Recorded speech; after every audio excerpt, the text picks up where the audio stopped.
Objek luar angkasa aneh muncul di tata surya kita. Apakah itu asteroid atau mungkin komet? Baru pada Oktober 2017 kita menyadari dan mulai mempelajarinya dengan cermat.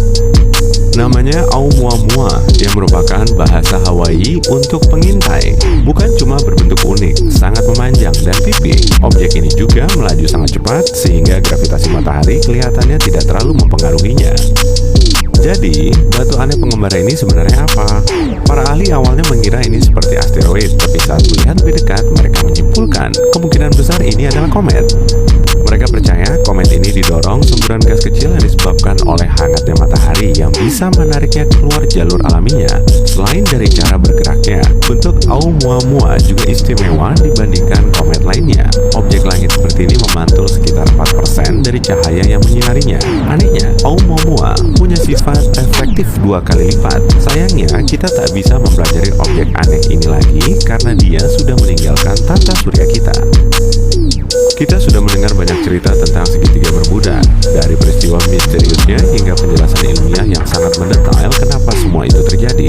Nah, kamu pasti terkejut saat tahu versi segitiga Bermuda di luar angkasa yang diklaim telah dilihat oleh beberapa astronot. Mereka bilang ada kilatan cahaya yang intens saat mereka melewati lokasi tertentu, yang kemudian mereka sebut sebagai anomali Atlantik Selatan. Mungkin begini penjelasannya. Pertama, kita harus memahami bahwa medan magnet bumi tidak sejajar sempurna dengan suhu rotasinya. Ada area sekitar 200 km di atas Atlantik Selatan di mana jenis radiasi tertentu letaknya dekat sekali dengan permukaan bumi. Saat melewati lokasi ini, komputer berhenti bekerja dan staf luar angkasa melihat ledakan cahaya kosmik yang kusebutkan tadi. Setahu kita, ada 8 planet di tata surya kita: Merkurius, Venus, Bumi, Mars, Jupiter, Saturnus, Uranus, dan Neptunus. Tapi mungkinkah ada planet ke-9 di luar sana yang belum kita temukan?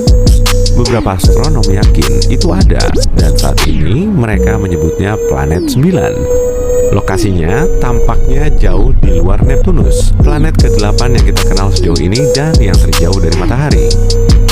Masalahnya, kita sudah pernah salah. Pada tahun 1801, kita menemukan Ceres, yang kini kita kenal sebagai asteroid terbesar di tata surya. Namun, awalnya kita yakin itu juga planet. Dan kamu pasti tahu cerita tentang Pluto. Pertama, kita yakin Pluto adalah sebuah planet saat menemukannya pada tahun 1930. Tapi kemudian, kita mengklasifikasikannya ulang sebagai planet Katai. Karena planet 9 begitu jauh, kita kesulitan memotret dan mempelajarinya sehingga statusnya masih belum pasti. Agar para ahli bisa melacak planet 9, cahaya harus bergerak jauh dari matahari sampai sana dan kembali lagi hampir sejauh itu.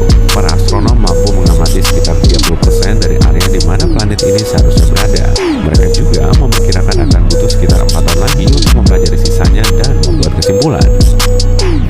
Nebula pada dasarnya merupakan awan debu dan gas yang sangat besar di suatu tempat di luar angkasa. Beberapa di antaranya berasal dari bintang yang sekarat setelah meledak. Lainnya terletak di tempat bintang-bintang baru mulai terbentuk. Itu sebabnya beberapa nebula disebut pembibitan bintang. Warna dan ukurannya bisa begitu beragam, tapi ada satu nebula yang menarik perhatian para astronom karena bentuknya yang indah. Namanya nebula persegi panjang merah dan terletak di rasi bintang unicorn, sekitar 2300 tahun cahaya dari kita. Kita belum tahu persis apa yang menyebabkan bentuknya unik, tapi kemungkinan ada 2 bintang pada intinya. Kedua bintang ini bisa menciptakan 2 kerucut debu terang yang kemudian membuat nebula ini seperti persegi. Yang lebih membingungkan dari formasi ini adalah nebula ini menampilkan sesuatu yang disebut emisi merah diperpanjang. Artinya, debunya punya cahaya kemerahan tertentu. Sulit mencari tahu apa yang menyebabkannya, tapi 2 bintang potensial di tengah itu pasti menjadi penyebabnya. Ingat pas aku bilang Neptunus adalah planet terjauh di tata surya? Jaraknya sekitar 30 kali lebih jauh dari matahari dibanding kita. Jadi, masuk akal kalau Neptunus adalah planet terdingin. Tapi kejutan, ternyata tidak. Dan para ilmuwan belum menemukan alasannya. Pada tahun 1989, pesawat antariksa NASA Voyager 2 melewati Uranus dan Neptunus. Voyager 2 menemukan bahwa Neptunus lebih hangat daripada tetangganya, meski lebih jauh dari matahari. Para ilmuwan pun membuat banyak teori untuk menjelaskan penemuan mengejutkan ini. Salah satunya berkaitan dengan perbedaan gravitasi antara Uranus dan Neptunus. Warna biru Neptunus lebih intens daripada Uranus. Jadi, peneliti NASA meyakini ada bahan kimia tak dikenal lain di atmosfer Neptunus. Itu bisa menjelaskan suhunya yang tidak biasa. Cuacanya juga bisa menjadi penyebabnya. Neptunus ternyata memiliki angin terkuat dan badai termasif di tata surya kita. Pada tahun 1989 misalnya, Voyager 2 mendeteksi badai salju besar di Neptunus yang mereka namai bintik gelap besar.